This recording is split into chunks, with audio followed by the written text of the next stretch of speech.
একটা পাখির বাচ্চা এখানে পড়ে গেছে, টুনটুনি পাখি মনে হচ্ছে, যত সম্ভব জানি না। এটাকে ধরলাম, দেখো কত সুন্দর, দেখেছো কত ছোট বাচ্চা, কোথায় হয়েছে, কোথায়, কত সুন্দর না দেখতে, দেখো খুব সুন্দর দেখতে। দাদা দাদা দাদা দাদা দাদা, কোথায় বাসা হয়েছে কি জানি, বুঝতে পারলাম না। এখানে অনেকগুলো পাখি এসেছিল, এইটারে ধরতে মনে হয়।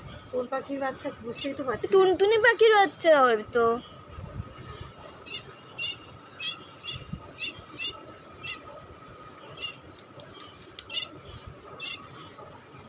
দেখেছো কত সুন্দর, এখানে পড়ে গেছে, কোথায় বাসা হয়েছে খুঁজে পাচ্ছি না, খুঁজেই পাচ্ছি না কোথায় বাসা হয়েছে কি জানি। কিন্তু অনেক পাখি কিন্তু ঘুরে বেড়াচ্ছে, চিল্লাচ্ছে, কিন্তু এটা কোন পাখির বাচ্চা আমি বুঝতেই পারছি না। তোমরা জানলে প্লিজ শালিক কমেন্ট ওখানে করে দেখি মা। বলো।